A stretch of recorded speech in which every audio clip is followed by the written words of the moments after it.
Week 5. Time and Task Management. Last week you continued planning enjoyable and important activities, and you began actively confronting your unhelpful thoughts. This week, we'll continue with these techniques. We'll also turn to the topic of managing our time well and completing tasks effectively. Review the list of 5 activities you plan to complete. How did they go? Record anything that stands out in your notebook. Choose 5 more activities from your list to complete in the coming week. Carefully consider which ones to do, and don't be afraid to challenge yourself with some of your hardest activities. There's a good chance the more difficult activities are the more rewarding ones. Activity 1. Activity 2. Activity 3. Activity 4. Activity 5. As always, plan in your calendar specific times to do your activities. Lastly, review the Challenging Your Thoughts forms from the bonus materials. Summarize the kinds of thinking errors, if any, you noticed. Do they cluster around a core theme? We'll continue to work on addressing your thinking patterns. If you struggled with challenging your thoughts, consider reviewing Week 4. In the coming week, complete at least 1 Challenging Your Thoughts form, and more if necessary. Time management with Walter. It was Walter's spring break from college, and instead of spending it at the beach with his friends, he was in my office. In the fall semester, he was struggling with depression, and he had to take 2 incompletes. As much as he'd wanted to, he hadn't managed to finish the coursework over the winter break, and now he was falling behind in his classes again. "I wanted so badly to do well," Walter told me. "My parents were thrilled when I got into this school, and I did all right freshman year. But some things happened over the summer before my sophomore year that made it feel like I was already in a hole when school started in September." One of Walter's friends had died suddenly and unexpectedly in July. The death was a shock to Walter, causing him to focus on the sad and scary aspects of life. There was also stress in his family because his parents had run into financial difficulties. While nobody talked about it, he also sensed that his mother had developed a drinking problem. Taken together, the summer was a confusing and alienating time for Walter, and he returned to school feeling anxious and alone. Walter found it hard to complete his work. As soon as he sat down in the library and took out his class notes, a wave of dread would wash over him. He described trying to review lecture slides, and inevitably he would end up on social media scanning through his friends' posts. By the time the library was closing, he'd have accomplished nothing besides feeling bad that his life wasn't as exciting as his friends. He would walk back to his dorm room, feeling frustrated and overwhelmed, promising himself he'd do his work before going to bed. In his room, he'd be seized by fear about not understanding the course material and failing, and would spend most of his time surfing the web or binge-watching various programs until he was too tired to stay awake. "I'll get up early and do it then," he'd tell himself. Usually he ended up sleeping late and missing his morning classes. By the end of the semester, it was clear he couldn't finish everything, and he managed to scrape through with a C+ in his easier classes. He got permission from his other 2 instructors to take incompletes for the semester, with the understanding that he would complete the work over the winter break. However, he continued his pattern of avoidance, and the longer he delayed doing the work, the harder it was to make himself do it.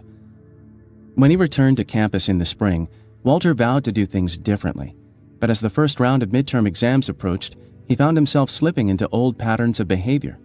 By the time spring break came, he was in another academic crisis, and he didn't know how to stop his downward slide.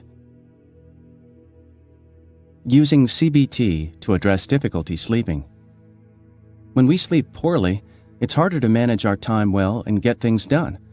Poor time management can also interfere with sleep. It's a good idea to devote some attention to getting better sleep if yours has suffered. The most effective treatment for bad sleep is CBT for insomnia, or CBT-1. 4 to 8 sessions can make a huge difference in a person's sleep. The main principles of treatment are: stick to a consistent bedtime and wake-up time. By staying on a regular schedule, your body knows when it's time to sleep and when it's time to be awake, and it's easier to fall asleep and sleep soundly. Don't spend more time in bed than you're able to sleep. If you're able to sleep 7 hours per night on average, but you spend 9 hours in bed, you'll have 2 hours that you're awake in bed and probably stressed about not sleeping or sleeping poorly. By spending less time in bed, we actually wind up getting more sleep. The average participant in CBT-1 gets an additional 43 minutes of sleep while spending 47 fewer minutes in bed, which is time we can invest in other activities. Get out of bed if you're not able to fall asleep. If you know sleep isn't coming anytime soon, do something else in another room like reading or watching a favorite show. Return to bed when you feel sleepy. Repeat as necessary. It's better to spend time doing something you enjoy than lying in bed feeling frustrated. This guideline applies at any point in the sleep window, beginning, middle, or end. Generally avoid napping. When we nap during the day, we decrease our body's drive for sleep, which can make it hard to fall asleep and sleep soundly at night. If you do nap, plan to do it earlier in the day and keep it short. Avoid caffeine later in the day. As a rule of thumb, caffeine after lunchtime is likely to interfere with nighttime sleep. Depending on your sensitivity to its effects, you may need to avoid caffeine even earlier. Remember that a bad night's sleep is almost certainly not a disaster. It's easy for us to panic when we can't sleep and to think we'll be a wreck the next day. In reality, we usually can function adequately, even if at times we're sleepier than normal. If you continue to struggle with poor sleep, consider making an appointment with a sleep specialist. Effects of depression and anxiety on time and task management. As it is with so many of us, Walter's depression and anxiety made it hard for him to take care of things. When we're depressed, it's hard to find motivation. High levels of anxiety don't help either, since they can lead to avoiding the very things we need to do. Both anxiety and depression can make it hard to concentrate and interfere with our ability to be effective problem solvers. As we struggle to fulfill our commitments, our depression and anxiety can worsen, perpetuating a familiar cycle. How have depression and/or anxiety affected your ability to complete tasks? Fortunately, the work you've done so far has already introduced some relevant skills this chapter will build on. For example, we looked at ways to increase your odds of completing an activity when we discussed behavioral activation. The thinking skills you've been working on will also be helpful as we look at some of the thoughts that can interfere with effectively using our time. Take a few moments to think about your own time management. What do you tend to do well in managing your time? What strategies work well for you? Are there also areas where you struggle with managing your time? Do you feel constantly rushed, or like everything you do takes too long? Is it hard to decide how best to spend your time? Do you find yourself putting things off as long as possible? Write down your reflections in your notebook. In the upcoming sections, we'll build on the things you're already doing well to address the challenges you may be having with time management. Making the most of your time. Each of us is given a finite amount of time in our lives and in each day. The time we have gives us countless opportunities, which also introduces a problem. How do we make the best use of finite time, given infinite possibilities? Each of us is trustee of the time we're allotted on Earth, so we might consider time management sacred work. While time management and task management are two sides of the same coin, the time we have is non-negotiable, since obviously we can't create more of it. Tasks, on the other hand, are more flexible because we can do them now, later, or not at all. It can be freeing to shift your focus to how you're spending your time and away from what you're accomplishing. We can ask ourselves each day, how can I spend this day well? As long as we've spent our time doing our most important tasks and being engaged in the experience, what we don't accomplish is largely irrelevant. If you find yourself saying things like, I don't have enough time, consider whether it's possible to shift toward a focus on simply using your time as well as possible. The time we have is the time we have. If we can make friends with the time we're given, we can focus our efforts on making the best use of it. Principles of time and task management. Perhaps more than any other topic in this book, the principles of managing our time well can be patently obvious. Regardless, the most important point is that you systematically apply these principles to your life. The system we'll use is based on the strategy of breaking big tasks into manageable parts. Most of the time, what's hard about getting things done is that the project seems too big. Trying to do a challenging task is like running a long race. We can't do it all at once, but we can do it a step at a time. The basic approach is to 1. Identify your tasks. Decide what you need to do. 2. Prioritize your tasks. Determine where to start based on when things are due. 3. Plan when to complete your tasks. Assign a time on your calendar for each task. 4. Follow through on completing tasks. No step is more important than actually doing what you set out to do. Take a moment to consider this approach. Do you notice any steps that seem to give you particular trouble? For example, do you struggle to prioritize tasks because everything seems important and you don't know where to begin? Do you make a good plan for getting things done and then struggle to complete it? For the following sections, you'll need your calendar, so make sure you have it on hand. It can be an electronic calendar or a hard copy, whichever works for you.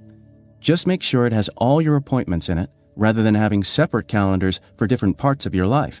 For example, separate work and home calendars. Identifying tasks. What do you need to do? I asked Walter. He shook his head. So much, he said. It feels impossible. Let's find out if it is, I said. Together we made a list of all of Walter's outstanding assignments, including the incompletes from last fall. His list looked like this. Finish incompletes. Read 6 chapters of psych textbook. 6 math problem sets. 2 experiments for intro psych. Write history paper. As we looked at his list together, Walter said he had mixed feelings about it. On the one hand, it seemed like an incredible amount of work. On the other, it looked like less than he'd imagined. Before he'd written them down, it had felt like an infinite number of things, and now it was a big, daunting, but finite list of tasks. When we've fallen behind, the first step is simply to list what we have to do. It's generally a lot easier to manage something on paper than in our heads. Choose activities that you need to complete in the next 1 to 2 weeks. You can apply the same principles to long-term goals at a later time. The list doesn't have to include activities of daily living, sleeping, bathing, eating, and so forth, unless you're not finding time for them. If you've been struggling to get things done, use the bonus materials to make a list of what you need to accomplish. At this point, don't worry about breaking the tasks into manageable pieces. That step will come later. Leave the first and last columns blank for now. Now take a moment to review your list. What stands out? How do you feel as you look it over? Prioritizing tasks. Walter and I returned to his list and considered where he should begin. I want to get these incompletes finished over spring break, he said, which meant he'd need to have them done before the end of March. We went through each item in turn and wrote the date when he needed or wanted to complete it. These dates determined the order in which he would tackle each item. 1. Finish incompletes, March 18th. 5. Read 6 chapters of psych textbook, April 6th. 3. 2 experiments for intro psych, March 30th. 4. 6 math problem sets, April 2nd. 2. Write history paper, March 23rd. Return to your list of tasks. When does each one need to be completed? Write the date next to each one. Based on these dates, assign an order number to each task, with a 1 for the first one that needs to be done. Planning and completing tasks. Based on his prioritized list, Walter knew he would first focus on his incomplete courses. Understandably, he found the idea of finishing completes overwhelming. Where do I start, he wondered. It was the same feeling that had kept him from finishing them in the first place. So together we broke down this big task into smaller ones. We started by listing what he needed to do for each course. We broke down the larger assignments further into steps that felt doable for Walter. Finish incompletes. Bio. Research paper. Review topic and research articles. Summarize existing studies. Describe outstanding question. Describe proposed answer number 1. Evidence for, evidence against. Describe proposed answer number 2. Evidence for, evidence against. Conclusions. History. Reflection paper 1. Reflection paper 2, final paper. Make outline, choose sources, introduction, section 1, section 2, conclusions. Take a look at your first activity to complete. Would it be helpful to break it into smaller pieces? Or does it seem like a realistic piece to tackle the way it is? Use your notebook if you need to divide the activity into smaller subtasks. Task. Subtasks. Use the Breaking Down Tasks form in the bonus materials if you need to do the same for other items on your list. As Walter planned to work on his incompletes, he set dates for when he needed to complete each part of the plan, with the final due date of March 18th in mind. We did the planning on March 12th, so his plan looked like this: finish incompletes, bio, March 16th, research paper, review topic and research articles, March 12th, summarize existing studies, March 13th, describe outstanding question, March 13th, describe proposed answer number 1, March 14th, evidence for, March 14th, evidence against, March 14th, describe proposed answer number 2, March 15th, evidence for, March 15th, evidence against, March 15th, conclusions, March 16th. History, March 18th. Reflection paper 1, March 12th. Reflection paper 2, March 13th. Final paper, March 18th. Make outline, March 14th. Choose sources, March 14th. Introduction, March 15th. Section 1, March 16th. Section 2, March 17th. Conclusions, March 18th. I asked Walter if this plan seemed realistic. Did he have any concerns with his ability to complete each task? We started with the plan for later that day. He had said he wanted to write a reflection paper for his history class and review his bio topic and the research articles he had chosen to include.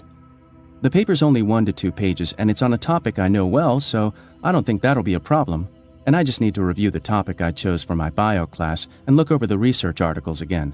So yeah, I think I can manage that. If you divided your task or tasks into subtasks, decide when you need to complete each subtask based on when your task needs to be finished, working backward from the due date to the entire task. Add the dates to the list or lists of subtasks. The final step in the planning phase was to put the items into Walter's calendar. He worked around other commitments he had. He was going out to dinner with his family on March 17th, for example, and he blocked out times he would complete each activity. At first he was reluctant to assign a specific time to each task. "That's not how I've worked in the past," he said. We talked about the pros and cons of being specific with his scheduling, and he agreed to give this new approach a try this week. Each task you've set for yourself needs a specific time when you'll plan to complete it. Using the list you made for yourself for your first task, find a place in your calendar when you'll complete it. If you've broken the task into subtasks, schedule times for each subtask. Repeat this process for each task on your list.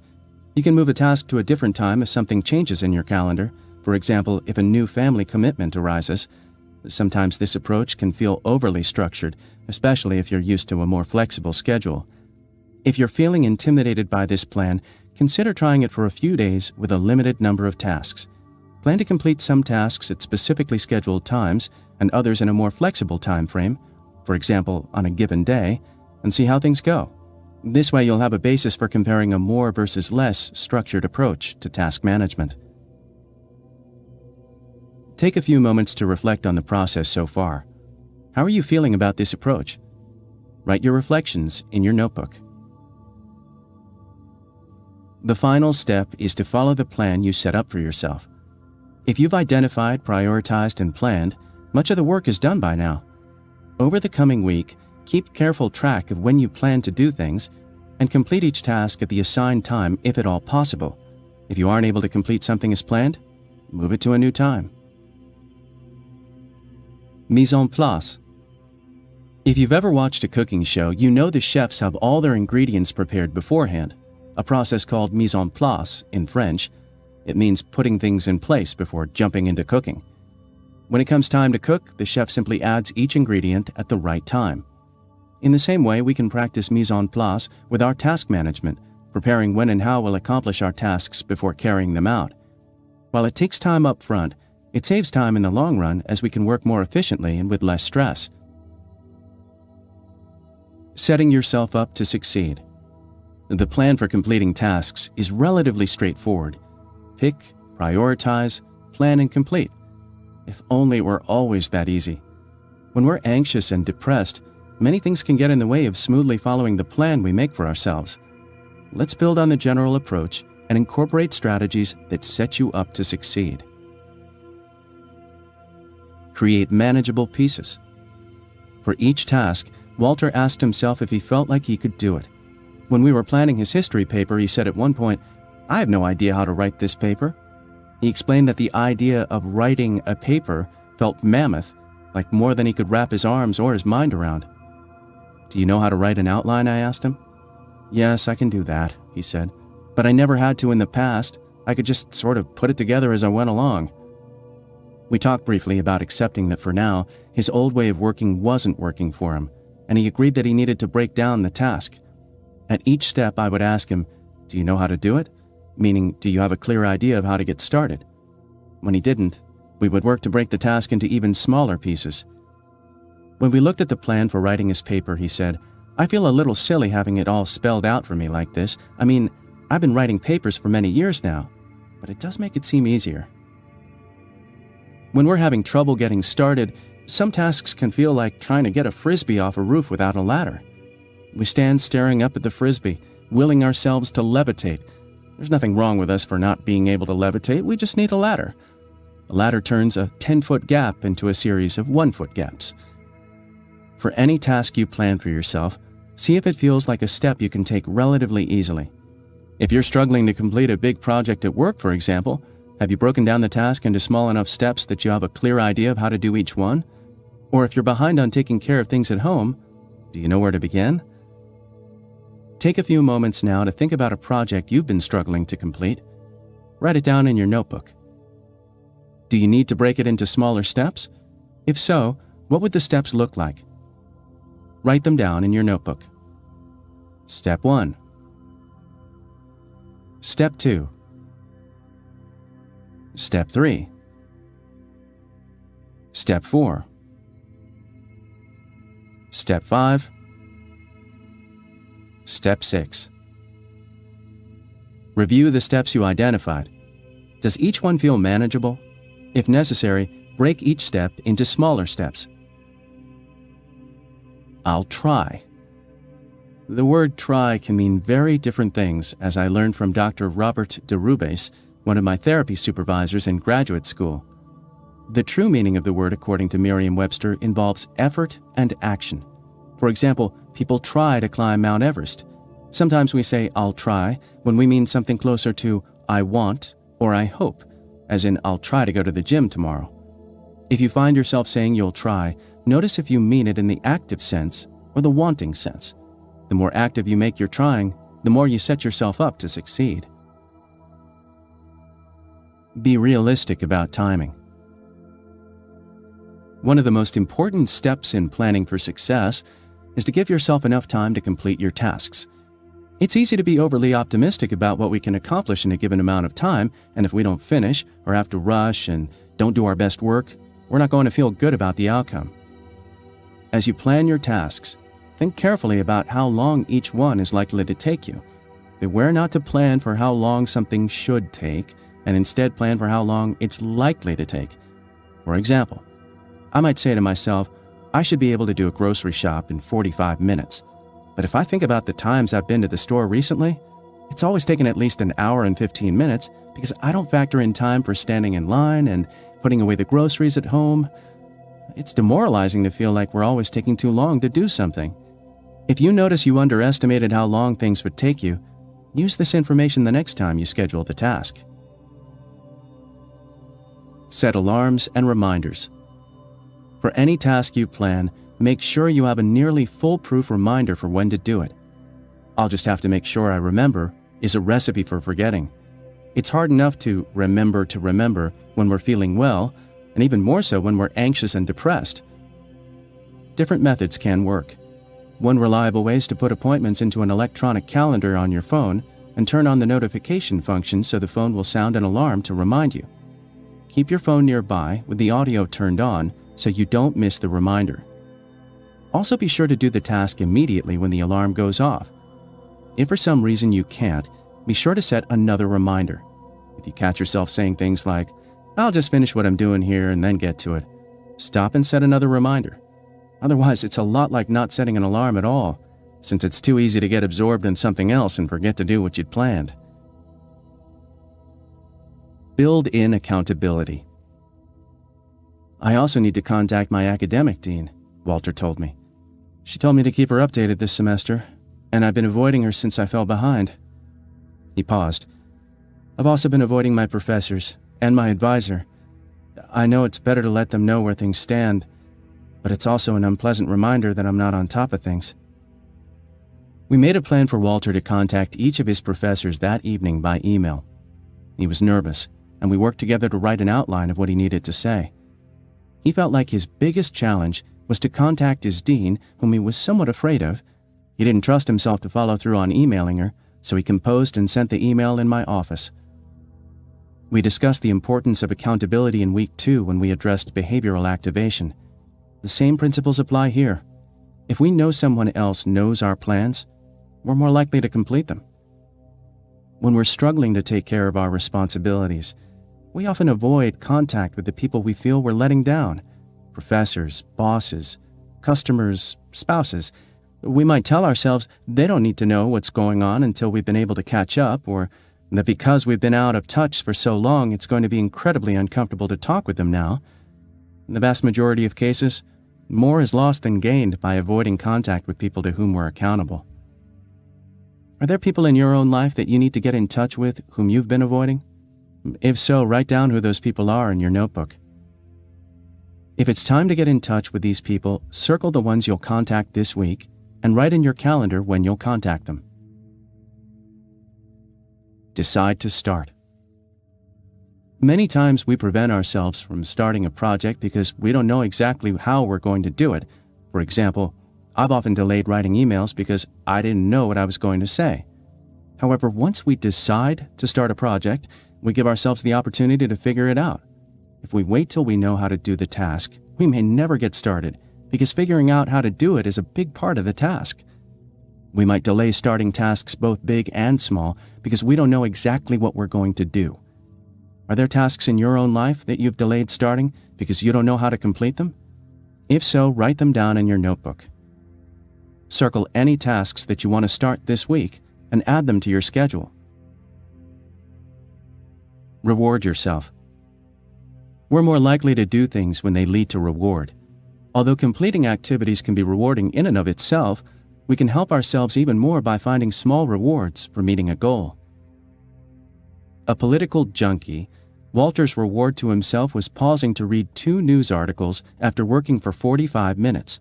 He got additional motivation from having something to look forward to immediately after his work. Knowing he only had to work for 45 minutes at a time also further divided his work into chunks that felt doable. Think about ways you might give yourself small rewards for working on your tasks. Examples include snacks, entertainment, relaxation, socializing. Be as creative as you need to be to find something that works for you. One caveat: avoid activities that tend to be addictive, like playing video games or watching TV. Minimize the risk that a reward interferes with getting back on task.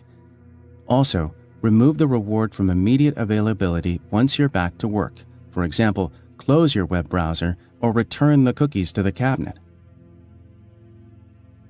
Make space. Once Walter was back at school, he found it was almost impossible to work in his dorm room.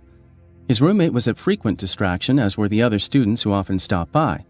Even when he was alone with the door closed, he was pulled toward various distractions: TV, video games, music. He realized he needed to work in a quiet part of the library to be productive. We work best when we have the space we need, both physical space and mental space. We can clear physical space by organizing our work area, whether it's an office, a desk, a kitchen, or a garage. Organization takes time up front and saves us time in the end. Do you need to organize your workspace to make it easier to get things done? Write down your thoughts in your notebook. We also need mental space to work well, which means eliminating unnecessary distractions. If you're working on a complicated spreadsheet, for example, consider closing your email and silencing your phone so you won't be disturbed. What tends to distract you when you're trying to be productive? Are there ways to remove the distractions from your environment? Record your thoughts in your notebook. Practice acceptance. Perhaps more than anything else, an attitude of acceptance can make a tremendous difference in taking care of what we need to do. We need to accept, first of all, that it will be difficult to follow our plan at times. The difficulty does not mean we should abandon the plan. On the contrary, things that are worthwhile tend to be difficult. Rather than retreating from difficulty, we can embrace it. This is hard, and we can move through the difficulty rather than running from it. We can also accept that we'll be facing our fear and that it's uncomfortable to resist the urge to run away. We can ask ourselves, how uncomfortable am I willing to be to do what's important to me? Often we can suffer less simply by accepting discomfort, by no longer resisting pain, but recognizing that it will be part of what we need to do for the time being. When you meet your edge and are tempted to avoid, what can you tell yourself to encourage acceptance of the inevitable discomfort? In the coming week, work through the activities you planned into your schedule. I also encourage you to choose 2 or 3 of the strategies for success to focus on as you work through your plan. Working on a limited number of strategies at a time can provide helpful focus as you practice what may be new skills. Write down in your notebook the strategies you plan to focus on. 1, 2, 3. Barriers and how to remove them. If you're struggling to complete tasks, several barriers often get in the way. Fortunately, the factors we've covered can be very helpful in moving past them. I'm procrastinating. Most of us at times put off doing things. Sometimes we know exactly what we need to do and we wait to do it. Other times we have a decision to make and we put off making it. Either way, we're procrastinating. Are there certain tasks you routinely put off? If so, what leads you to delay doing them? How do you feel while you're procrastinating? Why do we procrastinate? Usually for one of 2 reasons. Either we're afraid we won't do well, or we find the task aversive. Anything we can do to decrease our fear and make the task more appealing can combat procrastination.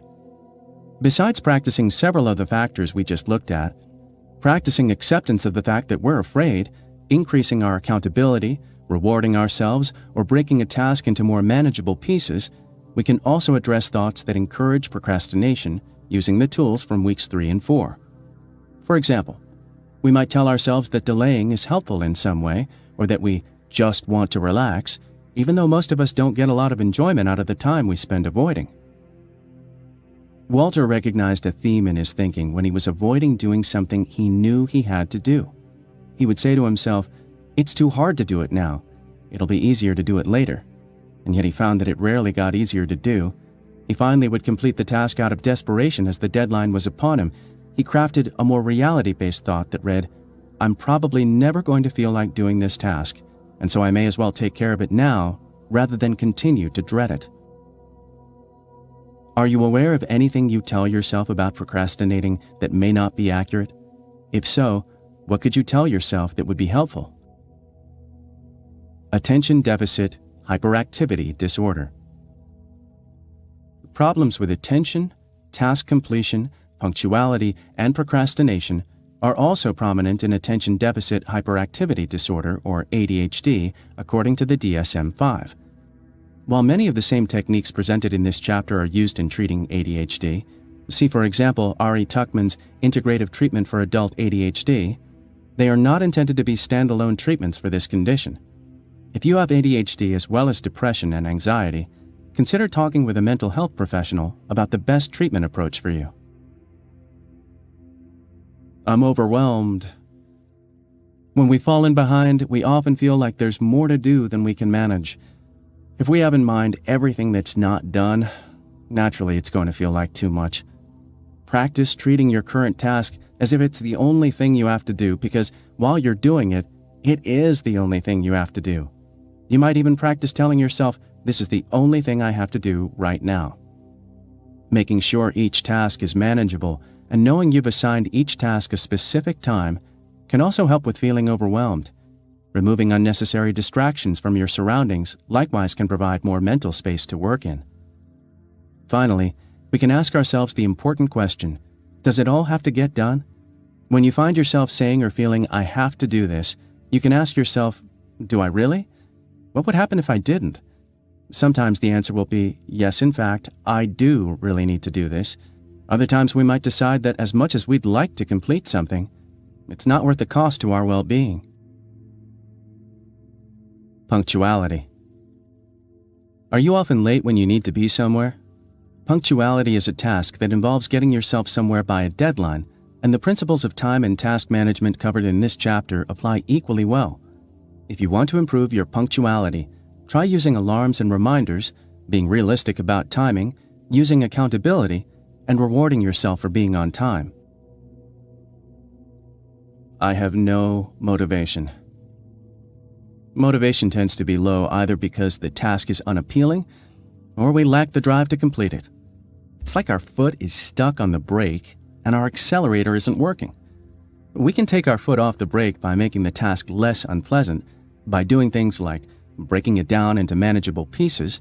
We can also engage our accelerator by making the task more rewarding, like by giving ourselves small incentives for doing it. Thankfully, motivation builds as we gain momentum. What have you found increases your motivation to complete tasks? I should just be able to do this. At times, we might resist using time and task management strategies to help us take care of our responsibilities. We might tell ourselves things like, this shouldn't be this hard, or I'm just going to force myself to do it. A mindset of acceptance is very helpful in this regard. When we accept that things are the way they are, we open ourselves to using the tools that will help us get unstuck. Do you notice any misgivings of your own about using the tools presented in this chapter to help you get things done? Write down in your notebook what you think it means if you rely on these kinds of strategies. Chapter Check-in. In this chapter, we began with a review of the techniques from previous weeks. We then built on these techniques and covered a general outline for getting things done. We also looked at ways to increase the chances of completing our tasks, as well as how to remove common barriers. Finishing the tasks we set for ourselves can play a big role in reducing our anxiety and depression. As our anxiety and depression decrease, it gets even easier to take care of things. Take a few moments to consider how things are going for you at this point, now 5 weeks into this program. What's going well? Are there areas where you continue to struggle? Include any reactions to the material presented in this chapter. I'll see you in week 6, where we'll work together on facing your fears. Activity Plan. 1. Schedule and complete your 5 activities. 2. Complete at least one challenging your thoughts form. 3. Complete the tasks you scheduled for this week. 4. Choose 2 to 3 strategies from this week to implement. 5. Plan a time to complete week 6. Refer to the Breaking Down Tasks worksheet in your bonus materials. Breaking down tasks. Task. Subtasks. Task. Subtasks. Task. Subtasks. Task. Subtasks.